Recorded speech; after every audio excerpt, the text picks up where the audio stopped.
Hey guys, and welcome back to another Mystery Monday video on my channel. Just something that I want to address before we get into the video is I have had a cold going on for like 3 months now, and I don't really feel sick, but today I am a little bit more stuffed up than usual. So I hope that throughout the video I don't sound too like nasally or sniffly or anything like that. I hope that this just sounds normal. But anyways, with that being said, I do apologize for that, so let's get right into the video. Andrew Gosden was born on July 10th, 1993 to his parents Kevin and Glency Gosden. He was born in Doncaster, South Yorkshire, England, and had an older sister. His family was devout Christians, and all 4 of them were very close to one another. Andrew was a very intelligent and gifted young man, particularly in math. He was extremely good at math, and he took school very seriously. In fact, he had never missed a day of school in his entire life. He had an 100% attendance record at school, which is very, very impressive. And at school, he was actually in a program for gifted students and was described as being a genius. He loved computer games, music, reading, and his family described him as being a gentle soul who really loved to be in his own space. He was very much a homebody. September 14th, 2007 started very normally for the Gosden family, as well as 14-year-old Andrew Gosden. He did wake up a little bit late that day, and his mom did say that he seemed a little bit grumpy, but besides that, nothing was really out of the ordinary. Once Andrew did get up, he put on his school uniform and left his house around 8:30 a.m., telling his parents that he would see them later, just like he did every single day. But on that morning, Andrew Gosden had a different plan. He walked to his bus stop like he would usually every single day to wait for the bus that would take him to school. But that day he didn't stay at the bus stop. He actually walked to a nearby park where I guess he could see his house from, and he waited there until his entire family had left the house for the day. Once his family had left the home, Andrew returned back to his house and went inside and changed into everyday clothes, which for him on that day was a Slipknot t-shirt and jeans. He then put his school uniform in the wash and hung his blazer on the back of his chair like he would normally do when he was done school for the day. Andrew had with him his keys, his wallet, his PSP, and a bag, but what exactly is inside of this bag is unclear because his parents did say that they didn't think there was any clothes missing from the home except for the ones that Andrew had been wearing when he left, which again was a Slipknot t-shirt and a pair of jeans. Once Andrew left his home, he started his 20-minute walk to the Doncaster station. I hope we're pronouncing that correctly. I seem to have to say that a lot throughout these videos, but anyways. He started his walk to the station, and on the way to the station, he stopped at an ATM where he withdrew $200 from his savings account. Once he arrived at the station, he bought a one-way ticket to London. Now, the teller kept saying to Andrew, it's only 75 cents to buy a round trip to get a ticket back. But Andrew was adamant that he did not want a round trip. He only needed a one-way ticket to London. 9:35 a.m., Andrew Gosden would board the train going to King Cross Station in London, and all of the witnesses who said that they seen him on this 45-minute bus ride said nothing seemed out of the ordinary. He was by himself and he just sat quietly in his seat playing on his PSP. A little side note here, Andrew actually didn't bring his PSP charger with him, which suggests to me that he either planned on coming home before his PSP died, so he wouldn't need the charger, or he just simply forgot it.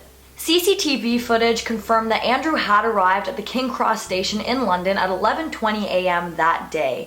Now, in this footage, he doesn't appear like anything is wrong, and he appears to be alone, but sadly, this would be the last time that anybody would ever see Andrew Gosden. When Andrew hadn't arrived to school that day because he had an 100% attendance record, his teachers became very worried and they decided to call home.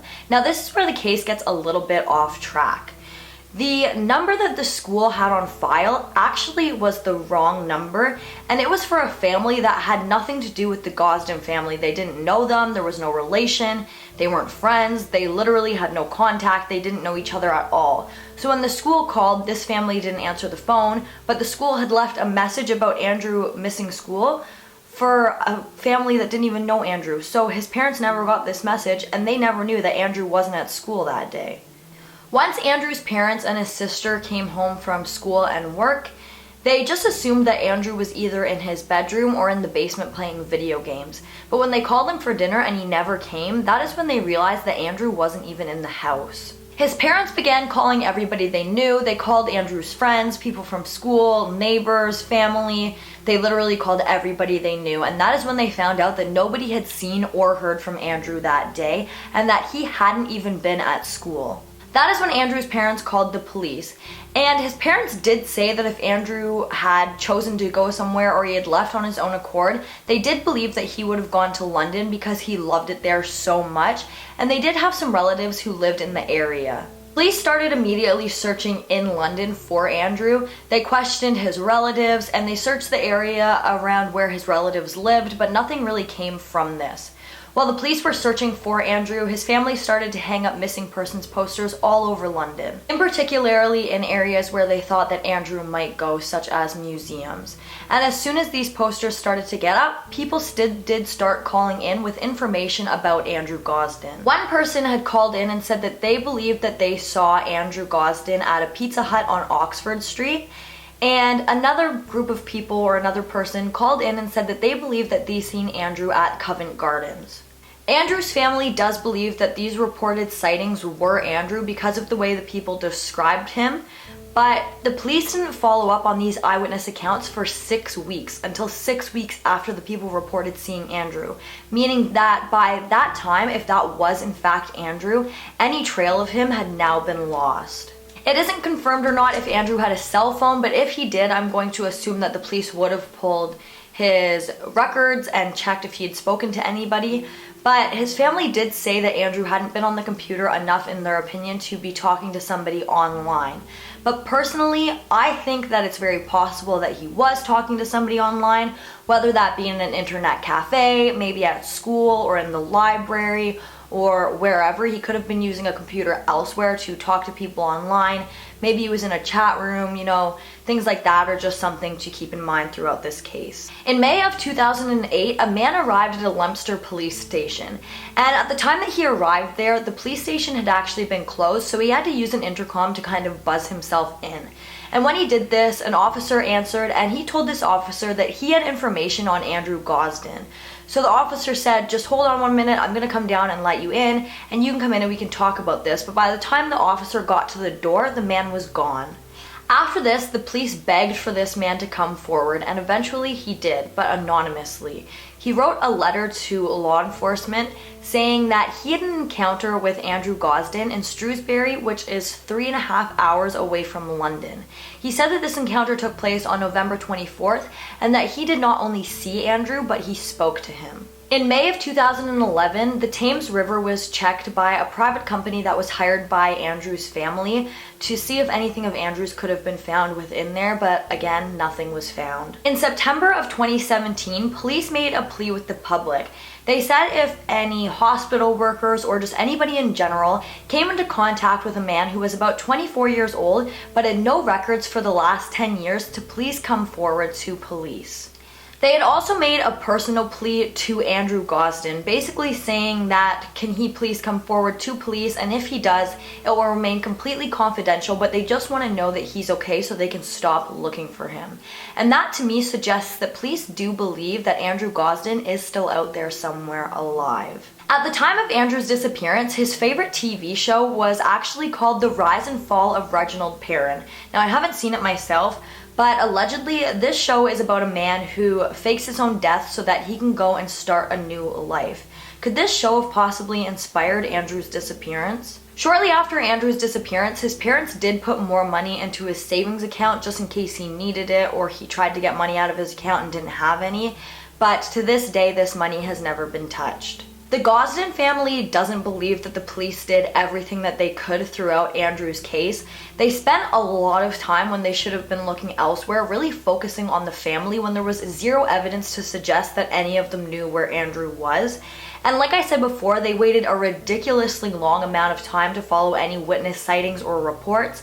In fact, they had waited 27 days after Andrew vanished to pull any kind of CCTV footage from the area. It is actually extremely lucky that the train station still had the CCTV footage of Andrew, because usually camera footage is cleared quite quickly and quite often, within the span of like something around the time of 2 weeks. So the police were really pushing themselves here, waiting that long to pull CCTV footage for a missing 14-year-old boy.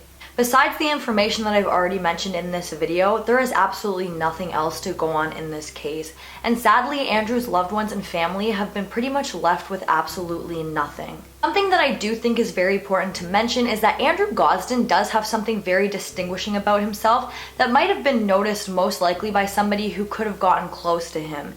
Andrew Gosden has a double-ridged right ear. So I just think that that is something that's very distinguishing. Not very many people have that. So that is something that could really set him out from other people who may look similar to him.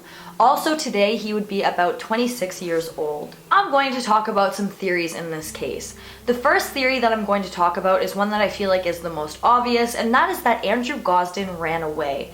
We do know that Andrew Gosden did leave his home that day by his own free will, but why? It's really actually quite hard to be studying these kinds of cases on the outside looking in, because you never know exactly what that person's feeling or what they're going through in their life. People can keep a lot of stuff inside and very quiet, but on the outside, Andrew seemed pretty happy with school. He was really close to his family life was good. His at school life was fairly normal for a boy of his age, besides the fact that he was like crazy intelligent, but he had friends and he didn't really seem to be getting picked on too badly. So why would he run away? I mean, like, I know his parents did say though that if he had run away or left by his own accord, he would go to London, which they were right about, but my question here is why? Also, when Andrew left, he did have $100 in his bedroom.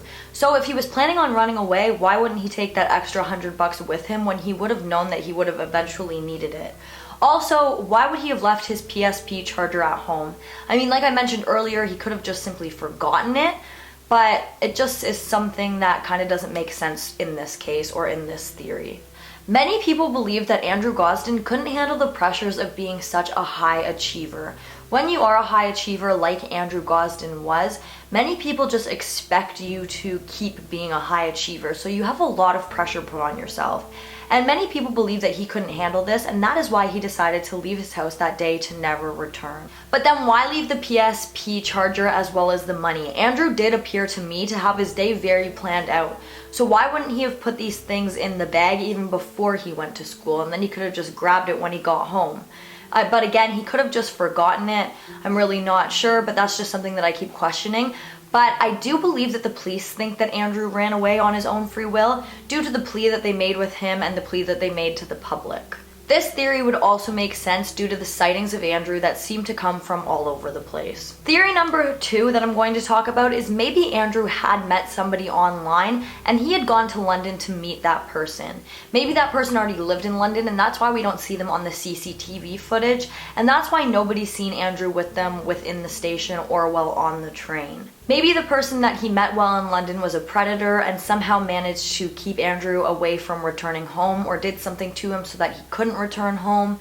Or maybe even Andrew went to meet a kid, somebody around his age, and maybe they went and had their day and did whatever they were doing, and then they went to go their separate ways and something happened to Andrew. Although with that last one, I do think that if he had met up with somebody else, that person most likely would have come out by now and said something about it. The third theory that I see talked about online quite a lot, but is not one that I personally believe, is that Andrew Gosden went to London to take his own life. Many people say that maybe because Andrew loved London so much, he decided to go there to commit suicide. Again, I don't really stand by this theory, I don't really believe it, but many people think that that is explaining why he didn't take his PSP charger, as well as the extra $100 that was in his bedroom. But I personally believe that if this theory was accurate, Andrew's body most likely would have surfaced by now. And I also think that it's just a little bit far-fetched because he did take $200 out of his savings account. So why would he take $200 out of his savings account to travel to London to end his life when he obviously wouldn't need the $200? I think it's also possible that maybe Andrew just had enough. Maybe he had been working so hard at school that he just decided that he wanted to be a normal young kid and take a break. And what better way to do so than to travel to your favorite city to spend the day? Maybe he hadn't planned on staying there overnight and that's why he didn't bring his PSP charger. But maybe while there he met somebody or he ran into some kind of trouble that prevented him from returning home. I personally do believe that Andrew Gosden is still alive out there somewhere today. I don't know if I necessarily believe that he left and planned on being gone this long, but I do, given the evidence, believe that he left planning to spend some time away from his home. I really wish that there was more information on the man who claimed to have spoken to Andrew Gosden in Shrewsbury. I would like to know what confirmed to this man that the boy that he was speaking to was Andrew. I would like to know what they spoke about. There's just a lot of things that I would have liked to know about this man's encounter with Andrew Gosden. I feel like this man could be the key to finding where Andrew is today, but he just didn't give enough information. I really hope that Andrew Gosden's family, as well as his loved ones and anybody else that was affected by his case, get some answers soon. I can't imagine what it must be like to have a loved one leave on their own accord and you know that they left, but you don't know where they're going, you don't know where they went. The police didn't help very much. They lost his trail very early on. You don't know if they're safe, you don't know where they are sleeping, you don't know if they're being fed, you don't even know if they're alive. That is enough to drive anybody insane. But guys, that brings us to the end of today's video. If you like this video, please give it a big thumbs up. Don't forget to comment down below what you'd like to see in my future videos, and don't forget to subscribe and turn on that notification bell so that you don't miss any future videos from me. Thank you so much for watching, and I'll see you in the next one. Bye guys!